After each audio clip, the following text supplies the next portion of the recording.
ನಮಸ್ಕಾರ ಸ್ನೇಹಿತರೆ, ನೀವಿನ್ನ ನಮ್ಮ ಚಾನಲ್ಗೆ ಸಬ್ಸ್ಕ್ರೈಬ್ ಮಾಡ್ಕೊಂಡಿಲ್ಲ ಅಂದ್ರೆ ಈ ಕೂಡಲೇ ಹೋಗಿ ಸಬ್ಸ್ಕ್ರೈಬ್ ಮಾಡ್ಕೊಂಡು ಪಕ್ಕದಲ್ಲಿ ಕಾಣಿಸಿರೋ ಬೆಲ್ ಐಕಾನ್ ನ ಕ್ಲಿಕ್ ಮಾಡ್ಕೊಳ್ಳಿ. ಅಂತರ ಪಟ ನಾಳೆಯ ಸಂಚಿಕೆಯಲ್ಲಿ ಏನಾಗ್ತದೆ ಅಂತ ನೋಡ್ಕೊಂಡ್ ಬರೋಣ. ಮನೇಲಿ ತುಂಬಾ ಖುಷಿಯಿಂದ ಹಬ್ಬದ ಅಡಿಗೆ ಮಾಡೋಣ ಅಂತ ಸಾವಿತ್ರಿ ಮತ್ತೆ ಆರಾಧನಾ ಇಬ್ರು ಸೇರ್ಕೊಂಡು ಖುಷಿಯಿಂದ ಹಬ್ಬದ ಅಡಿಗೆ ಮಾಡ್ತಿರ್ತಾರೆ. ಇದನ್ನೆಲ್ಲ ನೋಡ್ತಾ ಅಮಲಾಗೆ ಕೋಪ ಬರುತ್ತೆ ತುಂಬಾನೇ.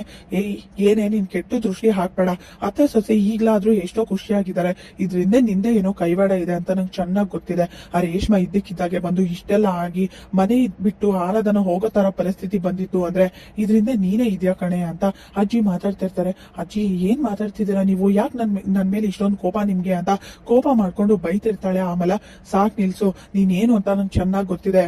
ಮೊದ್ಲಿಂದನೂ ನೀನ್ ಏನೇನ್ ಮಾಡಿದ್ಯಾ, ಹಾಗೆ ಈ ಮನೆಗೆ ಏನೇನ್ ದ್ರೋಹ ಮಾಡಿದ್ಯಾ ಅಂತ ನನ್ಗೆ ಗೊತ್ತಿಲ್ಲ ಅನ್ಕೊಂಡಿದ್ಯಾ ಅಂತ ಅಜ್ಜಿ ಹೇಳಿದಾಗ ಆಮೇಲೆ ಟೆನ್ಷನ್ ಆಗುತ್ತೆ.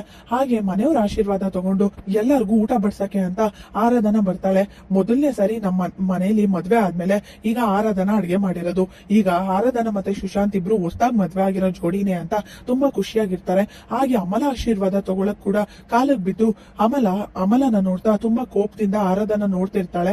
ಏನಕ್ಕ ಹಾಗೆ ನಿಂತಿದ್ಯಾ, ಆಶೀರ್ವಾದ ಮಾಡು ಅಂತ ಸುಶಾಂತ್ ಹೇಳ್ತಾನೆ. ಆಗ ಆಶೀರ್ವಾದ ಮಾಡಿ ಒಳ್ಳೇದಾಗ್ಲಿ, ಯಾವಾಗ್ಲೂ ಖುಷಿಯಾಗಿರಿ ಅಂತ ಅಮಲ ಹೇಳ್ತಾಳೆ.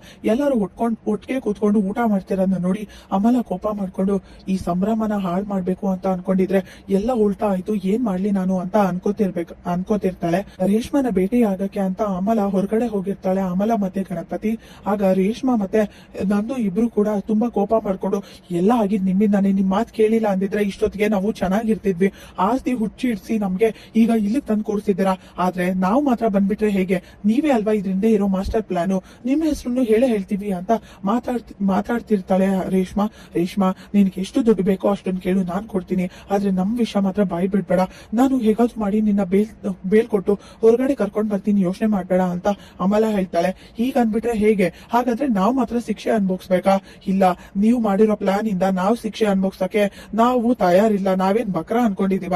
ಈಗ ವಿಚಾರಣೆಗೆ ಬಂದಾಗ ಎಲ್ಲ ಸತ್ಯನೂ ಹೇಳ್ತೀವಿ, ಇದರಿಂದ ನೀವು ಇದೀರಾ ಅಂತ ಹೇಳಿ ನಿಮ್ಮನ್ನು ಕಂಬಿ ಹಿಂದೆ ಕೊಳಿಯೋಗ್ ಮಾಡ್ತೀವಿ.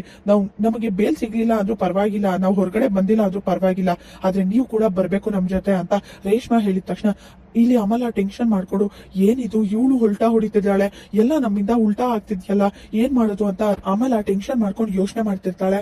ರೇಷ್ಮಾನ ಭೇಟಿ ಏನ್ ಮಾಡ್ಬೇಕು, ಇದರಿಂದ ಯಾರಿದ್ದಾರೆ ಅಂತ ತಿಳ್ಕೊಬೇಕು ಅಂತ ಆರಾಧನಾ ಮತ್ತೆ ಸುಶಾಂತ್ ಮಾತಾಡ್ಕೊಂಡು ಇಲ್ಲಿ ಪೊಲೀಸ್ ಸ್ಟೇಷನ್ ಬರ್ತಾರೆ. ಆಗ ಗಣಪತಿ ಮತ್ತೆ ಅಮಲನ ನೋಡಿದ ತಕ್ಷಣ ಶಾಕ್ ಆಗಿ ಅಕ್ಕ ನೀನೇನ್ ಮಾಡ್ತಿದ್ಯಾ ಇಲ್ಲಿ ಅಂತ ಅಮಲನ ಕೇಳ್ತಾರೆ. ಆಗ ಇಲ್ಲಿ ರೇಷ್ಮಾ ನಂದು ಅಮಲ ಎಲ್ರಿಗೂ ಶಾಕ್ ಆಗುತ್ತೆ, ಇವ್ರು ಯಾಕೆ ಬಂದ್ರು, ಅಯ್ಯೋ ಸಿಗಾಕೋಬಿಟ್ನಲ್ಲ ಅಂತ ಅಮಲ ಟೆನ್ಷನ್ ಮಾಡ್ಕೊಂಡಿರ್ತಾಳೆ. ಇಲ್ಲಿಗೆ ಸಂಚಿಕೆ ವಿಡಿಯೋ ಮುಕ್ತಾಯವಾಗಿದೆ. ಲೈಕ್ ಮಾಡಿ, ಶೇರ್ ಮಾಡಿ, ಕಮೆಂಟ್ ಮಾಡಿ, ಸಬ್ಸ್ಕ್ರೈಬ್ ಮಾಡಿ. Thank you.